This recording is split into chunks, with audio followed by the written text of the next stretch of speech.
Aria et la licorne magique. Un jour, dans une belle forêt enchantée, Aria se promenait parmi les arbres scintillants. J'ai envie d'explorer cette forêt et de découvrir des merveilles. En marchant, Aria remarqua un arc-en-ciel lumineux qui émettait des couleurs pastel. Elle s'approcha pour mieux voir. Regarde cet arc-en-ciel. Je vais essayer de le toucher avec mes doigts. Quand elle tendit la main, une douce lumière l'entoura, et soudain, une licorne magique apparut. C'était Luna, une magnifique licorne argentée avec une crinière multicolore. Luna semblait triste parce qu'elle avait perdu son pouvoir magique. « Bonjour Luna. Pourquoi es-tu si triste ? » « Oh, Aria. J'ai perdu ma cloche magique qui me permet de créer des nuages colorés. Sans elle, je ne peux plus apporter de joie à la forêt. Ne t'inquiète pas, Luna. Je vais t'aider à retrouver ta cloche magique. Ensemble, nous pouvons la chercher. » Aria prit la main de Luna, et elles commencèrent leur aventure à travers la forêt enchantée. Elles rencontrèrent des fleurs chantantes et des oiseaux chanteurs, mais pas de cloche en vue. Écoute ces jolies mélodies. Je pense que nous devrions écouter attentivement pour trouver des indices. Tout en écoutant les sons doux autour d'elle, Aria eut une idée. Elle se mit à chanter avec les oiseaux. Chantons ensemble. Peut-être que ça attirera la cloche magique. En chantant joyeusement, un doux bruit émergea d'un buisson. Aria courut vers l'endroit d'où venait le son. Viens avec moi, Luna. J'entends quelque chose. À leur grande surprise, elles trouvèrent la cloche magique au sol, cachée par des feuilles. Aria sourit et ramassa la cloche brillamment scintillante. Regarde, c'est ta cloche. Je suis si heureuse de l'avoir trouvée. Oh merci, Aria. Avec ça, je pourrai redonner vie à notre forêt enchantée et créer des nuages colorés à nouveau. Cette fois-ci, Luna fit résonner la cloche magique. Des nuages colorés apparurent dans le ciel et la forêt commença à briller de mille feux. Les animaux dansaient joyeusement sous les nuages multicolores. C'est tellement beau et joyeux. Ta magie est incroyable, Luna. Merci de m'avoir permis d'aider. Merci à toi aussi, Aria. Tu es vraiment une amie magique. Ensemble, nous avons apporté le bonheur dans cette forêt enchantée. Et ainsi, Aria et Luna continuèrent à s'amuser sous les nuages colorés tout en s'engageant à toujours s'entraider et à partager leur joie avec tous les habitants de la forêt. Alors qu'elles dansaient, un bruit étrange se fit entendre au loin.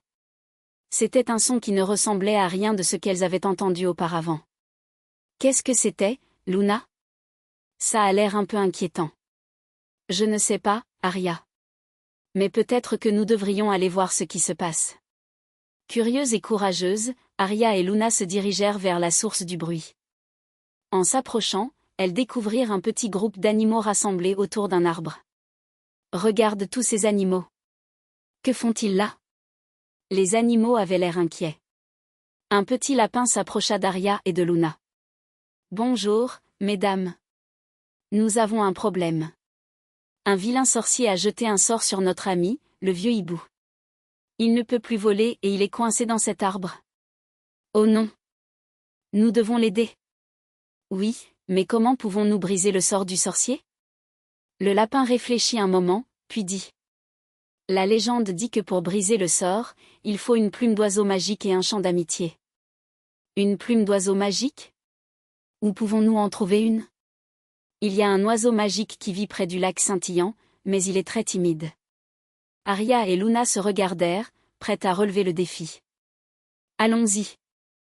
Nous devons trouver cet oiseau et lui demander de nous aider. Elles se mirent en route vers le lac scintillant, traversant des prairies fleuries et des ruisseaux murmurants. Regarde comme tout est magnifique ici. Oui, et chaque pas nous rapproche de notre ami le hibou. Lorsqu'elles arrivèrent au lac, elles virent l'eau briller sous le soleil. Mais où était l'oiseau magique ?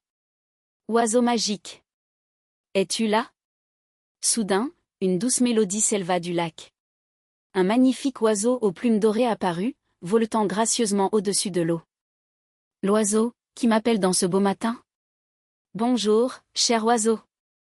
Nous avons besoin de ton aide. Un vilain sorcier a jeté un sort sur notre ami, le vieux hibou, et nous avons besoin d'une de tes plumes pour le sauver. L'oiseau, oh, je suis désolé d'apprendre cela. Mais je ne peux donner une plume qu'à ceux qui chantent avec le cœur. Arya et Luna se regardèrent, sachant qu'elles devaient chanter ensemble. Chantons notre chanson d'amitié, Luna. Elles commencèrent à chanter, leurs voix s'élevant harmonieusement. L'oiseau, touché par leur chant, se posa près d'elle. L'oiseau, votre chant est magnifique. Voici une plume magique pour vous aider. L'oiseau leur donna une plume dorée qui brillait comme le soleil. Merci, cher oiseau. Nous allons maintenant sauver notre ami. Oui, allons-y. Arya et Luna retournèrent rapidement auprès des animaux, la plume en main. Vous l'avez trouvé? Oui. Maintenant, chantons ensemble pour briser le sort. Tous les animaux se rassemblèrent autour du vieux hibou. Arya, Luna et le lapin commencèrent à chanter, tenant la plume dorée au-dessus de la tête du hibou. Soudain, une lumière éclatante enveloppa le hibou, et le sort se dissipa. Merci, mes amis. Je peux voler à nouveau. Nous l'avons fait. Oui, ensemble, nous avons brisé le sort. Le vieux hibou s'envola dans le ciel, et tous les animaux applaudirent avec joie. Vous êtes de véritables héros. Arya et Luna se regardèrent, heureuses d'avoir aidé un ami. Elles réalisèrent que l'amitié et le courage pouvaient surmonter n'importe quel obstacle. C'était une belle aventure, Luna.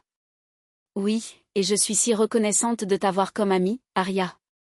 Et ainsi, Arya et Luna continuèrent à explorer la forêt enchantée, prêtes pour de nouvelles aventures, sachant que tant qu'elles seraient ensemble, rien ne pourrait les arrêter.